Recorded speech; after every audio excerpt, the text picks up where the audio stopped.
在本期视频中，我们将一起了解一下中国古代对于不同年龄的称谓。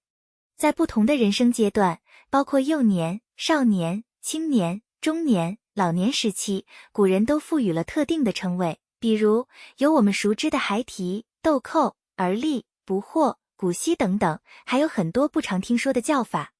这些年龄称谓体现了当时的文化风俗和传统礼仪，也蕴藏着古人对于人生的感悟和智慧。古人在交流时，不直接说自己具体的年龄数字，而是会用年龄称谓来代替。我们先来学习一下幼年时期的不同称谓。出生当天叫做初度，初度一词常用来指代生日。新生婴儿被称为赤子，据孔颖达书记载，子生赤色，故言赤子。刚出生的婴儿皮肤微微泛红，而赤是红色的意思，所以有了赤子的叫法。出来世间，眼神清澈，内心纯洁，所以我们会用赤子之心一词来形容一个人如赤子一般拥有一颗纯真善良的心。在古代，婴儿出生3天会设汤饼筵招待亲朋好友，所以汤饼用来戒指出生3日的婴儿。用来背小孩的宽袋子叫做襁，用来包裹婴儿的被子叫做襬。后来，襁褓一词用来指代未满周岁的婴儿。孩提本来是指2、3岁的孩子，提是指大人抓住孩子的两腋将孩子抱起来的动作。今天，我们常用孩提时代来形容自己的童年。调称一词用来指代儿童换牙齿的年龄。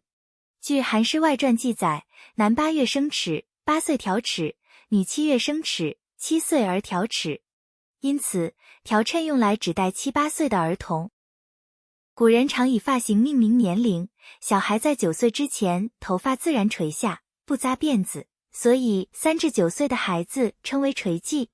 9岁以后才把头发分到两边各扎一个结，像2个羊角一样，所以9岁至13岁的孩子称作总角。黄口本意是雏鸟的嘴，后来这个词用来指代10岁以下稚气未脱的男孩或女孩。今天我们还常用黄口小儿一词来讥讽无知无畏的年轻人。据《礼记·曲礼》上记载，人生10岁曰幼，学。郑玄注，名曰幼，时可学也。因此后来把10岁称为幼学之年。同时10岁也叫外父之年。在古代，外父是指贵族子弟到了一定年龄后出外就学，所从之师称为外父。与外父相对的是内父，即古代宫廷中教养年幼的太子或诸侯的保姆。接下来，我们来一起了解一下青少年时期的各种称谓。古代女子12岁开始佩戴金钗，梳妆打扮，于是12岁的女孩称作金钗之年。唐代诗人杜牧在《赠别2首》其一中写道：娉娉袅袅13余，豆蔻梢头2月初。意思是说，13、14岁的少女姿态袅娜，举止轻盈美好，就像2月里含苞待放，出现梢头的豆蔻花。因此，豆蔻年华用来指代13、14岁正处于青春年华的少女。南朝陈后主在《东非伯劳歌》中写道：年12期犹未及，转顾流免还鬓低。这句诗描述了一个14岁尚未成年的少女，她转过头来，目光流转，头顶环状发环，鬓角的头发垂下来。所以27之年也用来指代14岁的女孩。论语为政有言，子曰：吾十有5而志于学。古人认为到了15岁，也就到了立志好学的年龄，于是治学之年用来指代15岁。年满15岁的女孩要举行笄礼，将头发盘起来，开始佩戴簪子，以示成年，因此及笄之年用来形容即将年满15岁的女孩。而古代男孩从15岁开始要束发为髻，为之后的冠礼做准备，所以束发用来代指15岁的男孩。另外，五韶之年用来形容13到15岁的男孩，韶是古代未成年男孩学习的一种文武。而15到20岁的男子也称作五相之年，像是古代成年男子要学习的一种武武的名称。在古人看来，这个年龄段的男子可以舞刀弄枪，拼杀战场了。男子自15岁开始束发，至20岁行加冠礼，在家族见证下，正式成年。后来，加冠用来指男子满20岁，此时尽管已经戴上了表示成人的帽子，但体犹未壮，所以20岁左右的男子也称弱冠。青少年时期的女孩们还有一些其他称呼，比如16岁可称碧玉年华，20岁称为桃李年华或标梅之年，比喻女子到了出嫁的年龄。24岁还可称为花信年华，花信原指因花期而来的风。鉴于《论语为政》中30而立的说法，后用而立指代年满30岁。同时，30岁还可称始仕，标志着男子30岁开始建立家庭。另外，《论语为政》有言：“40而不惑，50而知天命。”意思是，人到了40岁就能明辨是非而不受迷惑，到了50岁就知道哪些是不能为人力所支配的事情。后来，用不惑指代40岁，用知天命指代50岁。50岁还有其他一些称谓，包括半百、知命之年、天命之年、爱福之年、大眼之年。爱福戒指从政，大眼是周易中的一种演算卜卦的手法，使用了50根蓍草，因此古人将年满50周岁称为大眼之年。54岁又称69年。人到中年，对世间百态和周遭事物有了深刻的洞见，可以透过现象看到本质，也懂得了顺其自然的道理。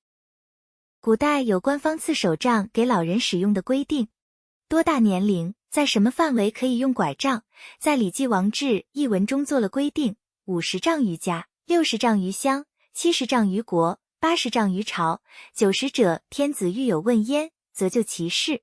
意思是说，50岁的人可以主杖行于家，60岁可以主杖行于乡里，70岁可以主杖行于国都，80岁可以主杖出入朝廷。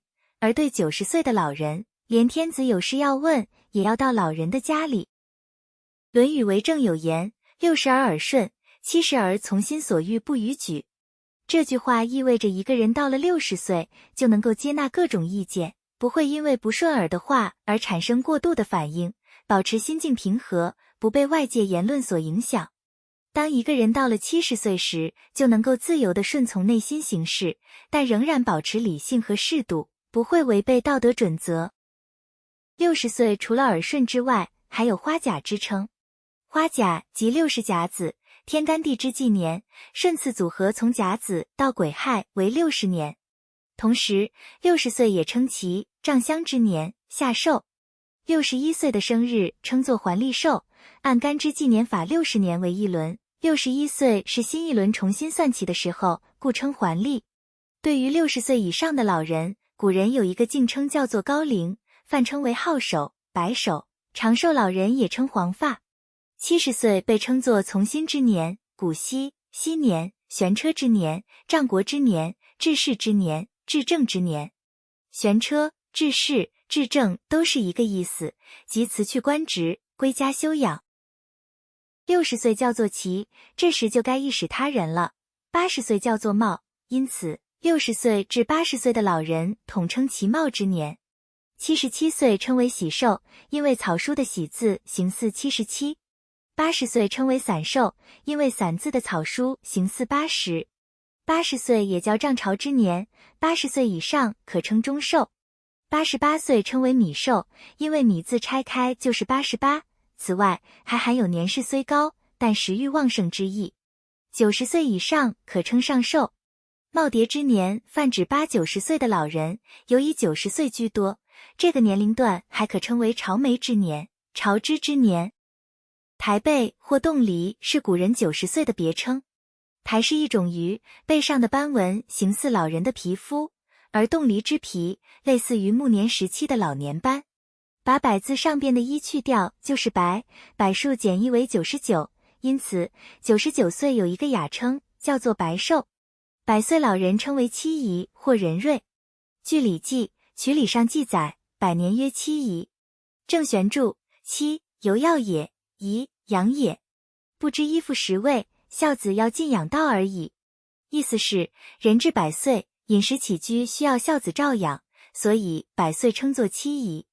茶寿是108岁的一种说法。茶字的草字头代表数字20，下面为88，加在一起就是108岁。由于古稀指70岁，双稀、双庆用来指代140岁。人死称为卒年或落年，现代汉语称中年。在本期视频中，我们一起学习了中国古人对不同年龄的称呼。从出生到死亡，这些年龄称呼不仅仅是语言上的标记，更蕴含着中国古老的文化传统和习俗，耐人寻味。